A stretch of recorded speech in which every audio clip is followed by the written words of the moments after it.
Welcome to the Consulting Success Podcast. I'm your host, Michael Zapersky. In this podcast, we'll dive deep into the world of elite consultants, where you'll learn the strategies, tactics, and mindset to grow a highly profitable and successful consulting business.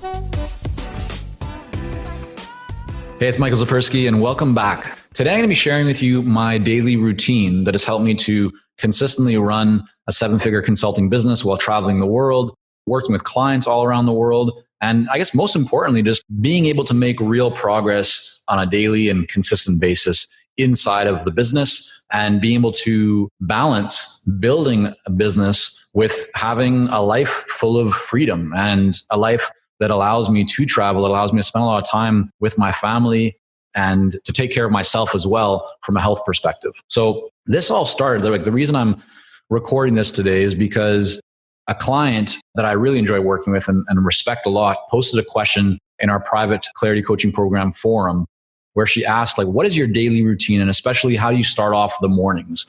So a bunch of our clients shared their daily routines in the Clarity forum because I shared mine as well there. I thought, you know what, why don't I record and share with you how I approach my daily routine? Maybe it'll be of interest. So the first thing that I'll say is I thought it was really interesting that this client asked about the morning especially. And that made a lot of sense because to me, her question was a really great question, and especially the focus on the morning, because the morning is so important. Like, it sets you up for a great day. And you can either start your morning to fail, or put another way, not necessarily that you'd fail in each day, but if you don't set your morning up the right way, you may find that you're getting started on a really challenging note. It's like you can either start your day facing an uphill battle, or you can start your day looking down and being able to coast. And it doesn't mean that your day is going to be easy, but it does mean that you can set yourself up for a greater chance of success and enjoyment for each day if you approach things the right way. Now, I'm going to share with you my approach, my routine. Doesn't mean that it's the right one for you, but it's what works for me. And I certainly have over the years, and I continue to study successful people, whether it's in business or in other areas of life. That's an area of interest for me. So a lot of the principles that I've applied to my own routine and to my own life and lifestyle and business come from what I've learned from coaches, from mentors that I've invested in over the years as a company we've brought into our fold, but also from studying texts and books and just learning, right? I believe that all of us should be learning, and that those who continue to learn and invest in themselves are those that continue to see greater and greater success in their business and their lives. So let me dive into it. I'm going to kind of take you through here what my Monday to Friday often looks like. And let's just get into it. I'll update you as required as we kind of go through it. So my typical weekday is I rise at 5:30. So that's kind of when I always set an alarm, but I don't always have to like turn the alarm off, or let me put it another way.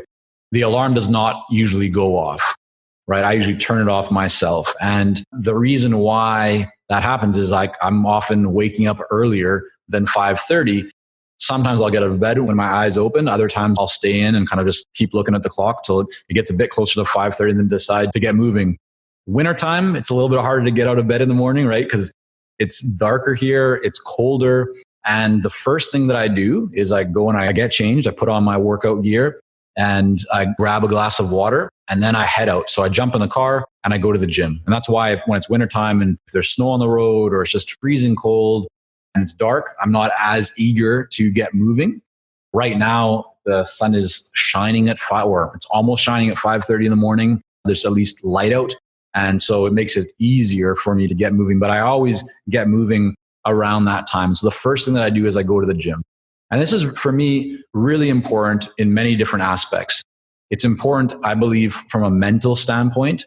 When I'm at the gym, I'm able to think about my business and about life and just gain different perspectives. And I know that many people find the same thing, that by changing your environment, your mind is able to focus or to see clear or to make better decisions, right? Or to shine a light on a challenge or an opportunity from a different angle than you might approach it if you were just like in your typical work setting. So for me, I do it definitely for a mental perspective. But I also do it for, of course, a health perspective. I want to stay healthy. I'm not trying to become a bodybuilder. or to bench press huge amounts of weight. I did that when I was younger. For me, it's about staying healthy. So I want to build some muscle. I want to have good cardio. I want to be healthy. And motion for me is the key. I remember when I was younger, growing up, I had a neighbor she was from Taiwan. She was an elderly lady. And every day she spoke very little English. We would sometimes communicate in Japanese because she had experience in Taiwan, as many elderly people from Taiwan had, of the Japanese being there and having to study Japanese. So we communicated in Japanese a little bit when I was starting to study. But I'll never forget that she used to go for walks every single day. And I asked, why are you walking? Why are you out today? What's going on? And she just said it's so important to keep the body active. And I continue to observe that with people who are older, later stage in life, but are just healthy. Like their minds are more with it. Their bodies are more with it. They just seem like they have more energy. It's just that they're active. So that's another part. And then the third part for me, in terms of why I go to the gym, is it's a source of fuel.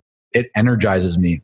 And I have a condition called idiopathic hypersomnia, which I wrote about in my book, The Elite Consulting Mind, which essentially means that doctors don't know why, but I always feel kind of tired or fatigued. It doesn't matter if I sleep 5 hours or if I sleep 10 hours, I still feel the same way. It doesn't really matter what I eat. I've tried all different kinds of things, or what I drink, or if I have some wine or don't have wine, there's no real change. And so I don't want to use like prescription drugs all the time. And that's kind of what doctors have suggested or recommended. And so I've looked for alternatives, healthier alternatives. And hands down, the one that works the best for me, it doesn't solve, it doesn't cure it because there is no cure. But the biggest thing for me that has an impact is going to the gym or staying active. And so to start my day off by going to the gym is an instant source of energy, and it carries me throughout the day. Now, when I come back from the gym, I don't go for a super long workout. I might be there for 40 minutes or give or take. And I'll typically alternate between doing cardio one day and then doing weights another day, and stretches and all that kind of stuff. But I come back from the gym. The first thing that I would do after the gym is jump into the shower, freshen up, and then I get another glass of water. And I always have with me like a 500 milliliter, right? Half a liter type of glass, and almost like a jar. And that's what I pound water back. I think the research shows that your body gets dehydrated when you sleep, and that water is not only important for your body, but it's very important for your mind, for your brain. So I really try and drink as much water as I can early in the morning. So let's call it now 6:45 or so in the morning by this time. Everyone in my house, my daughters and wife, are still sleeping. And so the next thing that I do is I start reading and kind of prepping for the day. But the big thing when I say prepping, I'm not so much planning the day out, because the key is that I do that the day before. So when I wake up, I already have a list, like my calendar's already organized. I know what I need to be doing that day. I'm not scrambling or wondering what should I do today. I already know. But I review that and I kind of think a little bit about the day, but I'm also reading. And so I might be reading a book. I might be reading some stuff online. I often prefer to just read like printed books. And that's time for me to kind of study. I might look into other things. Sometimes I'll check out what's happening in the financial markets and the world, but really kind of studying and reading and thinking, looking at some lists of what's going to be happening that day. I'm setting myself up for success. I'm getting myself prepared, call it that. And so that's nice, quiet time in the winter. It's still pitch black at that time. So it still feels kind of interesting. But yeah, I'll head down to the kitchen table, and that's usually where I'll be sitting, or maybe on the sofa in the house, just reading and drinking some water and thinking about the day. Now, the next thing that I do is it's breakfast and family time. So sometimes I'll go and wake my older daughter. My wife's getting up or kind of preparing. And then our younger daughter, she'll just at this time be kind of crying because she's still very young. But she'll be waking up. She'll be wanting food, all that kind of stuff. So either my wife or I will make a smoothie. And so that's just healthy stuff, right? We're putting in spinach and collard greens, or we're putting in apple or banana, or turmeric, flax oil. What else do we put in there? All kinds of stuff. Just typically minimal amount of fruit, a lot more vegetable, typically beets we put in, carrots we put in. So we'll try and vary it up kind of day to day, but just like a lot of super fruits or super vegetables, just things that are just packed with nutrients and antioxidants and all that kind of stuff. And sometimes that'll be my breakfast. Other times I'll have a piece of, maybe you weren't thinking I was going to go this detailed into my daily routine, but I'll just give it to you, like a slice of organic multigrain toast that we get from a bakery near by the house, which is delicious. And I'll put avocado on that with some olive oil and salt. And that's my breakfast. That's all I need. It's perfect. So I got my smoothie, I have my avocado toast, and then I'm hanging out with the family. So, usually we'll kind of hang out and get my daughter ready for school or whatever it might be. Sometimes I'll drive my daughter to school depending on the day. While we work with a lot of seasoned and experienced consultants here at Consulting Success, I'm often contacted by new early stage consultants. Invariably, the question I'm asked is, what are the steps I should take to become a successful consultant and grow my consulting business to my first 6 figures per year? Well, I'm excited to announce that we've opened the doors for our Momentum program.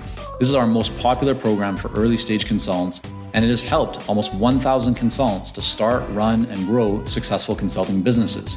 It gives you the step-by-step plan to help you with your messaging, your fees, and pricing strategies, how to win more proposals, how to go to market more effectively, developing a marketing system to generate leads consistently, and so much more. And right now, until September the 19th, you can sign up for Momentum and get 50% off the regular price by going to consultingsuccess.com/audio. That's consultingsuccess.com/audio, AUDIO. Only 100 spots are available to join Momentum and get 50% off. This deal is only available until September the 19th or until all 100 spots are gone. We won't be opening up new spots in this program for several months, so don't wait. Go to consultingsuccess.com/audio. That's consultingsuccess.com/audio, AUDIO.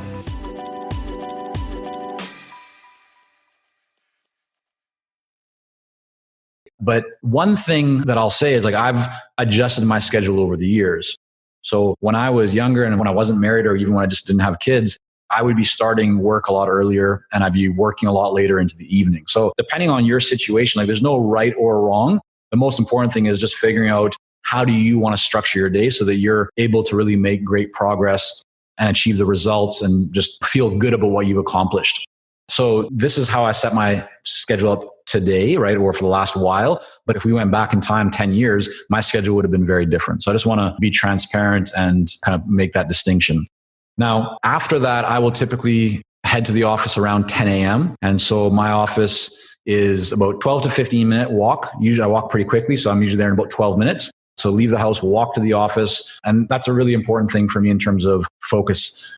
I used to work from home even when I lived in Japan, although we did have an office in Osaka that I would go to, but I'd often be working from the house and almost always did that. But in the last several years, once we had our first child, Ray, I couldn't work from home anymore. My daughter has vocal cords like an opera singer. She is very lively. She just powerful in the way she speaks and she sings and she's full of energy and she's wonderful, but I can't concentrate the way that I would like to at the house. And so that was the only reason that I decided to start first renting an office and later bought an office and all that kind of stuff. But it was just important, still is important to have a place where I can concentrate and focus. And of course, doing client calls or recordings like this and so forth. So I get to the office by 10 o'clock, sometimes a little bit earlier, but somewhere around there. Another thing that I've done kind of more recently, and I never thought that I would be really into this, is when I get into the office, I put on Pavarotti. So Luciano Pavarotti, I put some of his music on and I get a coffee going. So I never thought I'd be into that kind of music because growing up, I always listened to jazz music or world music or hip hop music. But yeah, so there's something about aspects of whether it's classical or opera. But recently, what I've been listening to a lot of is Pavarotti. It allows me to focus. My mind just gets really, really clear when I'm listening to that, and I feel peaceful and I'm really able to get a great start to the day. Later in the day, I might listen to something with a stronger rhythm, some more jazz or world music. But what I find is when I'm working, whether it's writing or just doing work, I tend to listen to instrumental music, not music with people singing. I find that a little bit more distracting or just harder for me to concentrate, probably because I'm thinking about what they're saying to a degree. So instrumental music is what I listen to. Now, I then go into my first priority for the day. And this is key. This is so important, right? Rather than getting started with stuff that just consumes time or things that are nice to do's, I start my day as much as I possibly can.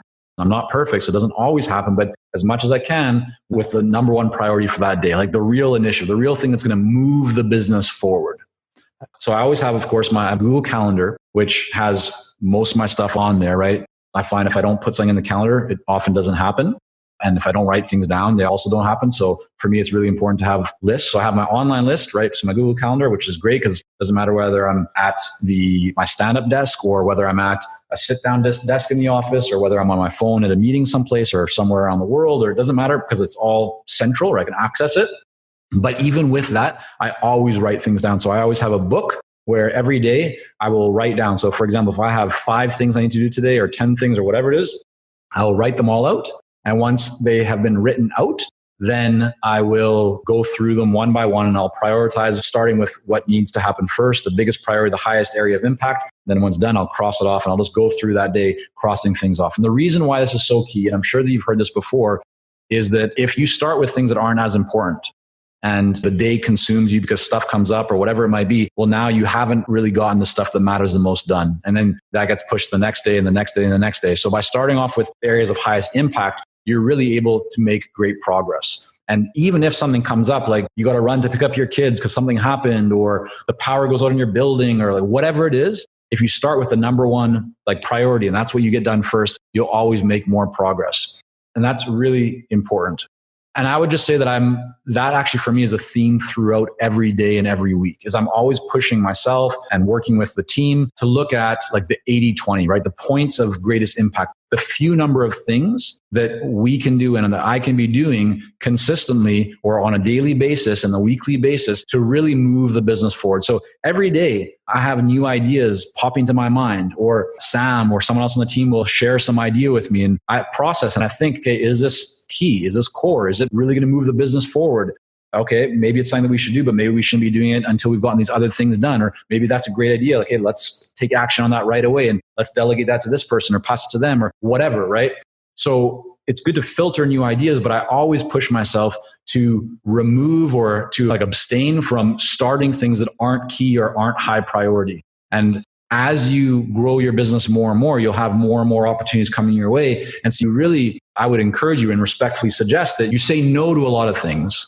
You say no to the majority of the things that aren't right so that you then can be focused on the things that are going to actually move your business forward. Then now we're kind of into late morning and early afternoon. So I typically reserve this time for client calls or doing coaching calls, getting on podcasts, whether that's I'm recording for the Consulting Success podcast or I'm a guest on somebody else's podcast. Most of that type of work happens in the late morning or early afternoon. And after that, so depending on the day, after that, I will work on whatever else is still on the list that is important that I haven't gotten to yet. And once I've done that, I will start to plan for the next day. So before I wrap up, before I leave the office to go home, or if I'm traveling somewhere, before I kind of shut things down for the day or leave the office or the Airbnb or like wherever, the hotel, wherever it is that I am, I will plan for the next day. I'll make the list or I'll review the list online. I'll make sure that when I start that following day, I'm not using that initial time, that initial opportunity to try and figure out what to happen that day. I've already planned it. I've already prioritized it. And that really allows you to have a great start to the day. I typically will leave the office by 3:30 or 4 p.m. Sometimes a little bit later. Sometimes it's earlier. Just depends on what's happening and where I am. But that for me is kind of my core schedule. Mondays and Fridays are days where in most cases, Mondays, I'm doing strategy and review. And so and planning and coordination and more kind of deep work that is priority items. So I don't schedule as many calls on that day. And Friday, oftentimes I don't schedule calls because I'm also doing more deep work, prioritization, strategy, and certain things like that. So Tuesday, Wednesday, Thursday, core kind of work days. Monday, Friday are days where I try and really keep to working on the business and doing deep, really meaningful, important work to build and to grow. And then sometimes also Fridays, it's nice to just be off earlier, go with the family, go away, whatever it might be. So those days are a little bit more, I keep them a little bit more flexible, if we want to call it that. But typically, yeah, in the office by 10, out by 3:30 or 4, just depending. But here's the thing, I don't look at it like that you can only work in the office, or sometimes I'll work a little bit if I want to on a Saturday or a Sunday.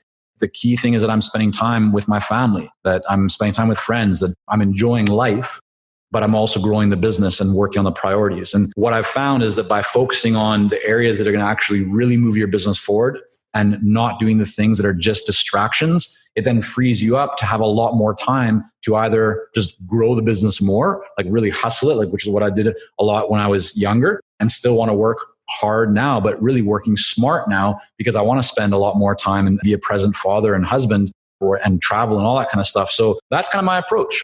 that's what I do. That's what works for me. I'm always looking at ways to refine and to improve and studying what others are doing and testing things out. So this is my approach right now. Hope that you found it helpful. Hope that maybe there's a few things in here that you can take and apply to your own business. But I wish you a wonderful rest of the day and success, and look forward to bringing you the next Consulting Success Podcast episode very shortly. Thank you for joining us on this episode of the Consulting Success Podcast. For more episodes and to subscribe, rate, and leave a review, head on over to iTunes. And if you'd like to develop consistent lead flow and a highly profitable consulting business, learn more about our coaching programs at consultingsuccess.com.